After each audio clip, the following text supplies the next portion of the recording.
Hi అండి. అందరికీ నమస్కారం. Welcome to my channel. ఈ వీడియోలో ఏపీ సారీ ఫ్రెండ్స్ ప్రభుత్వ ఉద్యోగులకు, పెన్షనర్లకు నూతన పీఆర్సీపై తాజా సమాచారం అయితే అందింది. సో, కొత్త పీఆర్సీ సంబంధించి తాజా అప్డేట్ అయితే వీడియోలో తెలుసుకుందాము. వీడియో అయితే ఎక్కడే కానీ స్కిప్ చేయకుండా ఎండ్ వరకు చూసేయండి. అప్పుడే ఇన్ఫర్మేషన్ పూర్తిగా అర్థమవుతుంది. అలాగే వీడియో చూస్తున్న ప్రతి ఒక్కరు వీడియోకి లైక్ చేయండి ఫ్రెండ్స్. ఈ వీడియోని తోటి ఉద్యోగ, పెన్షనర్ మిత్రులతో అయితే షేర్ చేయండి. కొత్తగా మన ఛానల్ చూస్తున్నవారు ఇంకా ఎవరైనా సబ్స్క్రైబ్ చేసుకోకపోతే వెంటనే మన ఛానల్‌ని అయితే సబ్స్క్రైబ్ చేసుకోండి. సబ్స్క్రైబ్ చేసుకోవడం వల్ల నేను చేసే ప్రతి ఒక్క వీడియో మీ వరకు రీచ్ అవుతుంది. ఇక ఆలస్యం చేయకుండా వివరాల్లోకైతే వెళ్ళిపోదాము. ఫ్రెండ్స్ ఇక విషయానికొచ్చినట్లయితే కేంద్ర ప్రభుత్వ ఉద్యోగులు మరియు పెన్షనర్స్ అందరికీ కూడా 8వ వేతన సంఘం రూపంలో ఒక అద్భుతమైనటువంటి తీపి కబురు అందుతోంది. సాధారణంగా వేతన సంఘం అంటే కేవలం జీతాల పెంపు మాత్రమే అని అందరూ భావిస్తారు. కానీ ఈసారి పెన్షనర్ల కోసం ఒక వినూత్న మరియు సాహసోపేతమైన ప్రతిపాదన తెరపైకైతే వచ్చింది. వయసు పెరిగే కొద్దీ మనిషి శారీరక శక్తి తగ్గుతుంది. కానీ అవసరాలు మరియు ఆరోగ్య సమస్యలు పెరుగుతాయి అనే ప్రాథమిక సూత్రం ఆధారంగా పెన్షన్ మొత్తాన్ని కూడా పెంచాలని ఇప్పుడు ప్రభుత్వం గంభీరంగా చర్చిస్తోంది. జస్టిస్ రంజనా ప్రకాష్ దేశాయ్ నేతృత్వంలోని ఉన్నత స్థాయి కమిషన్ వృద్ధాప్యంలో పెరిగే భారీ వైద్య ఖర్చులు మరియు ఆకాశాన్ని అంటుతున్న జీవన వ్యయాన్ని దృష్టిలో ఉంచుకొని ఈ యొక్క కొత్త ఫార్ములాను అయితే అత్యంత నిశితంగా పరిశీలిస్తోంది. ఈ నూతన ప్రతిపాదనలోని ముఖ్యాంశాలను మనం వివరంగా గమనిస్తే పెన్షనర్లు వయసును బట్టి వారి యొక్క ఆర్థిక భరోసా పెంచేలాగా ప్రణాళికలు ఉంటాయి. ఉదాహరణకు 65 ఏళ్ల వయసు నిండినటువంటి పెన్షనర్లకు వారు ఉద్యోగ విరమణ సమయంలో పొందినటువంటి చివరి జీతంలో 70% పెన్షన్ అందించే అవకాశం అయితే ఉంది. ఒకవేళ వయసు 75 ఏళ్లకు చేరుకుంటే ఆ పెన్షన్ మొత్తాన్ని 80%కి పెంచుతారు. ఇక శతాధిక వయసు లేదా 90 ఏళ్లు దాటినటువంటి వారికి ఏకంగా ఆహ్, వారు చివరగా అందుకునే పూర్తి జీతాన్ని అంటే 100% పెన్షన్‌గా అయితే ఇచ్చేలాగా అడుగులైతే పడుతున్నాయి. దీనివల్ల వయసు పైబడే కొద్దీ ఎవరిపైన ఆర్థికంగా ఆధారపడకుండా పెరిగే వైద్య ఖర్చులను పెన్షనర్లు ధైర్యంగా ఎదుర్కోగలరు. వయసు పెరిగే కొద్దీ పెన్షన్ పెరగడం అనేది రిటైర్డ్ ఉద్యోగుల యొక్క జీవితాల్లో ఒక కొత్త వెలుగునైతే నింపుతుంది అనటంలో సందేహం లేదు. ప్రస్తుతం అమల్లో ఉన్నటువంటి విధానం ప్రకారంగా పెన్షనర్లకు వారి చివరి బేసిక్ పేలో కేవలం 50% మాత్రమే పెన్షన్‌గా లభిస్తోంది. అయితే మారుతున్న కాలానికి అనుగుణంగా ఈ యొక్క కనీస పెన్షన్ మొత్తాన్ని కూడా 50% నుండి 67% లేదా 69%కైనా పెంచాలని చెప్పేసి కేంద్ర ప్రభుత్వ ఉద్యోగుల సంఘాలు చాలా కాలంగా గట్టిగా డిమాండ్ చేస్తూ ఉన్నాయి.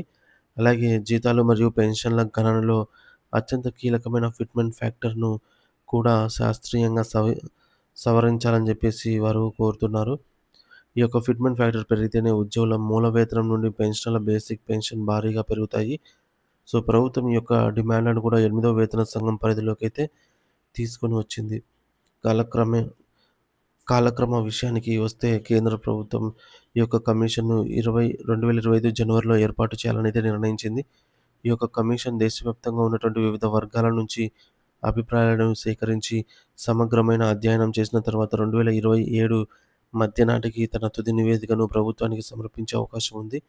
అయితే ఈ సిఫార్సులు ఆమోదం పొంది బడ్జెట్ కేటాయింపులు జరిగి పూర్తి స్థాయిలో క్షేత్రస్థాయిలో అమల్లోకి రావడానికి 2029 లేదా 2030 వరకు సమయం పట్టవచ్చు. అంటే ఈ ప్రయోజనాలు అందటానికి మరికొంత నిరీక్షణ అవసరం అయినప్పటికీ వచ్చే ఫలితాలు మాత్రం చాలా కాలం పాటుగా ఉద్యోగులకు ఆర్థిక స్థిరత్వాన్ని ఇస్తాయి. ఈ యొక్క నిర్ణయం వల్ల దేశవ్యాప్తంగా ఉన్నటువంటి సుమారు 50 లక్షల మంది ప్రస్తుత కేంద్ర ప్రభుత్వ ఉద్యోగులకు మరియు దాదాపు 65 లక్షల మంది ఉన్నటువంటి పెన్షనర్లకు నేరుగా లబ్ధి చేకూరుతుంది. ఇందులో రక్షణ రంగం డిఫెన్సెస్‌లో పనిచేసి రిటైర్ అయినటువంటి వారు కూడా ఉండటం విశేషం. అదనంగా ప్రస్తుతం ఇస్తున్నటువంటి డిఆర్ఎస్ రిలీఫ్‌ను లెక్కించే విధానంలో కూడా మార్పులు చేయడం ద్వారా పెన్షనర్లకు మరింత మేలు చేసే దిశగా అడుగులైతే పడుతున్నాయి. పెన్షన్ అనేది కేవలం ఒక జీవనాధారం మాత్రమే కాదు. అది ఒక ఉద్యోగి తన జీవితాంతం చేసిన సేవకు ప్రభుత్వం ఇచ్చే గౌరవం. వయసు ఆధారిత పెన్షన్ పెంపనేది ఈ యొక్క గౌరవాన్ని మరింత ఇనుమడింపజేస్తుంది. ఇక ఆంధ్రప్రదేశ్ రాష్ట్ర పరిస్థితులతో పోల్చి చూస్తే ఇక్కడ అదనపు క్వాంటమ్ ఆఫ్ పెన్షన్ ఏక్యూపీ విషయంలో కొన్ని పరిమితులైతే ఉన్నాయి. ఏపీలో ప్రస్తుతం 100 సంవత్సరాలు నిండిన వారికి మాత్రమే 50% అదనపు పెన్షన్ అయితే ఇస్తూ ఉన్నారు. కానీ కేంద్ర ప్రభుత్వం ప్రతిపాదించినట్లుగా తక్కువ వయసు నుంచే అంటే 65 ఏళ్ల నుంచే పెన్షన్ పెంచాలనే డిమాండ్ కూడా బలంగా వినిపిస్తోంది. మరి కేంద్ర ప్రభుత్వం ఒకవేళ ఎనిమిదో పే కమిషన్ సిఫార్సులను గ్రీన్ సిగ్నల్ ఇచ్చి అమలు చేస్తే అది రాష్ట్ర ప్రభుత్వాలపై కూడా సానుకూల ఒత్తిడిని తీసుకొస్తుంది. దీనివల్ల లక్షలాది మంది వృద్ధుల కుటుంబాల్లో పండుగ వెలుగులు నిండుతాయని చెప్పవచ్చు. సో, మెరుగైన ఆర్థిక భరోసా, మెరుగైన ఆరోగ్య రక్షణే లక్ష్యంగా రాబోతున్నటువంటి ఈ మార్పుల కోసం ఉద్యోగ లోకం 1000 కళ్ళతో అయితే ఎదురు చూస్తోంది. సో, ముఖ్యాంశాలు ఒకసారి చూసుకున్నట్లయితే వయసు ఆధారిత పెంపు 65 ఏళ్ల నుంచే 90 ఏళ్ల వరకు దశల వారీగా పెన్షన్ మొత్తాన్ని కూడా 70% నుంచి 100% వరకు పెంచే ప్రతిపాదన అయితే ఉంది. కనీస పెన్షన్ పెంపు ప్రస్తుతం ఉన్నటువంటి 50% పెన్షన్‌ను కనీసం 67% లేదా 69% పెంచాలని ఉద్యోగ సంఘాలు డిమాండ్ చేస్తున్నాయి.